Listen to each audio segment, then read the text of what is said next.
আসসালামু আলাইকুম, সবাই কেমন আছেন? আশা করি আলহামদুলিল্লাহ ভালো আছেন। আল্লাহর রহমতে আমি ভালো আছি। এর আগে আমি আপনাদেরকে দেখিয়েছি ওয়ান পেজ মোটরের রানিং কয়েল কিভাবে বাছাই করবেন। আজকে আমি আপনাদেরকে দেখাবো কিভাবে স্টার্টিং কয়েল বাছাই করবেন ওয়ান পেজ মোটরের 24 রোডের। তাই ভিডিও দেখলে জানতে পারবেন, অবশ্যই ভিডিও দেখবেন, দেখলে তা জানতে পারবেন। তো চলুন দেরি না করে শুরু করা যাক।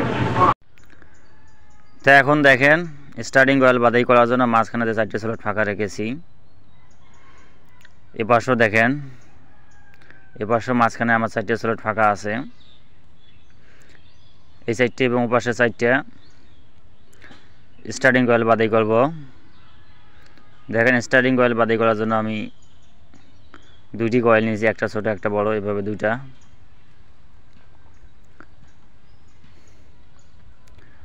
তো স্টার্টিং কয়েল বাছাই করা একই নিয়ম, রানিং কয়েল যেভাবে বাছাই করবেন সেভাবে। প্রথমে আমি এপাশের প্রথমটা এবং এপাশের প্রথমটাতে লাগিয়ে দেব ছোটটা। আমি একই নিয়মে বাছাই করতেছি। আমার ডান পাশে থাকবে প্রথম মাথা এবং বাম পাশ থেকে প্যাচ সংখ্যা দেব।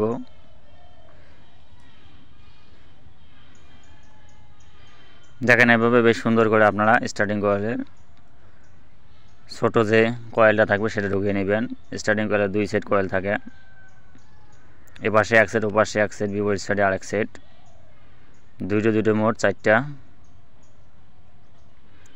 কয়েল বাছাই করতে হয়। দেখেন কয়েলগুলো ঢোকানো, স্লটের ভিতরে ঢোকানো শেষ হলে সাথে সাথে হিটপ্রুফ ফাইবার দিয়ে প্যাকিং দিয়ে নেবেন।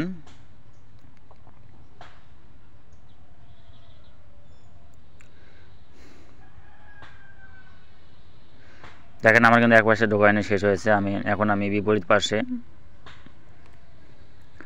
শুরু মাথাতে আবার এক সাইড ঢুকিয়ে নেব। দেখেন আমি শুরু মাথা রেখেছি কোন পাশে, ডাইন পাশে, এবং বাম পাশ থেকে আমার প্যাচ সংখ্যা, বাম পাশে প্যাচ সংখ্যা করবে। দেখেন এখন আমি এই পাশে যে আছে এই স্লটে বিপরীত পাশে যে শুরু মাথা সেখানে ঢোকাবো।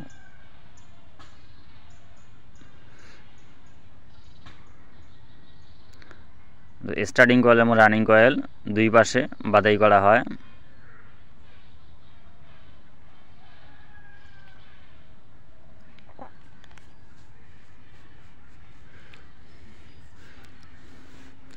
ছোটোটা এ পাশের প্রথমটাতে এবং দ্বিতীয়টা তার পরবর্তীতে ঢোকানো হবে।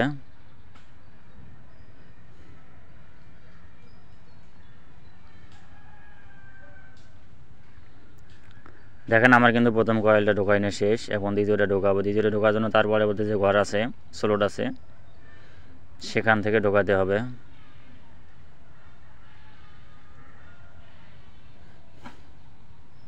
ওই একই নিয়মে আমি ডাইন পাশ থেকে কয়েল বাছাই শুরু করেছি ওয়ান পেজ মোটরের স্টার্টিং কয়েল, এবং বাম পাশ থেকে আমার প্যাচ সংখ্যা ঘুরবে।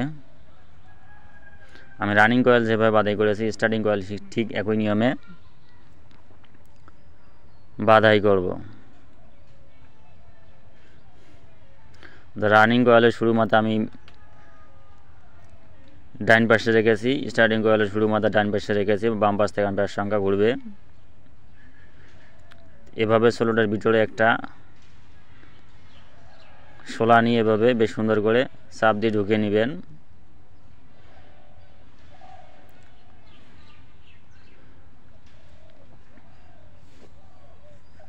অন্য কিছু দিয়ে কিন্তু চাপ দেওয়া যাবে না, অন্য কিছু দিয়ে চাপ দিলে কিন্তু এখানে যে কয়েলের মধ্যে বার্নিশ আছে সেটা কিন্তু উঠে যাবে, পরে বডি শর্ট হওয়ার সম্ভাবনা থাকবে।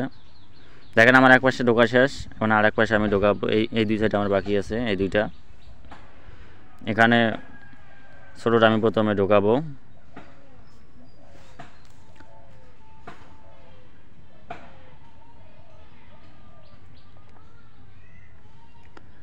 ছোটোটা ঢোকানোর পর বড়টা ঢোকাবো। দেখেন আমার কিন্তু ছোটোটা ঢোকানো শেষ। এভাবে বেশ সুন্দর করে ফাইবারের প্যাকিং দিয়ে নেব। হিটপ্রুফ ফাইবার দিয়ে আমি প্যাকিং দিই।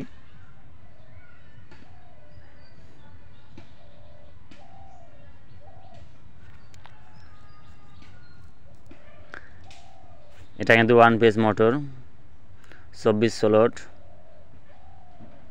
দেখেন এখন আমার একটা দোকানে সেটার মধ্যে দ্বিতীয়টা আমি ঢোকাবো।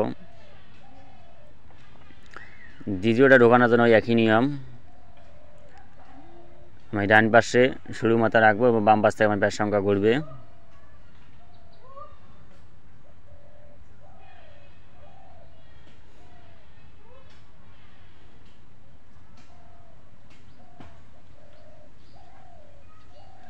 ঢোকানোর আগে কয়েলগুলো বেশ সুন্দর করে গুছিয়ে নেবেন।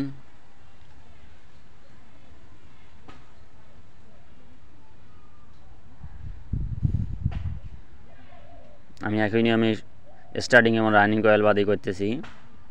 ডান পাশ থেকে শুরু মাথা আমার এবং বাম পাশ থেকে ব্যাস সংখ্যা ঘুরবে।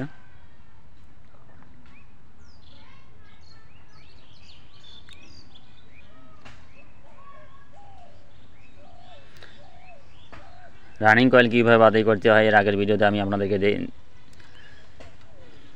দেখিয়ে দিয়েছি। আজকে শুধু দেখাইতেছি স্টার্টিং কয়েল কীভাবে বাদাই করবেন। 1 পিস মোটরে 24 স্লট অর্থাৎ 24 খাস।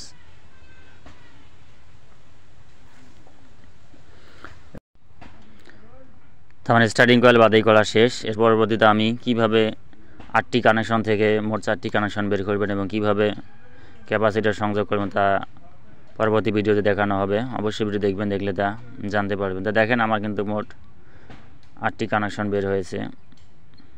এখান থেকে আমি 4টি কানেকশন কীভাবে বের করি এবং কীভাবে ক্যাপাসিটর যোগ করি তা আপনাদেরকে আমি দেখিয়ে দেবো। অবশ্যই ভিডিও দেখবেন, দেখলে তা জানতে পারবেন। আল্লাহ হাফেজ।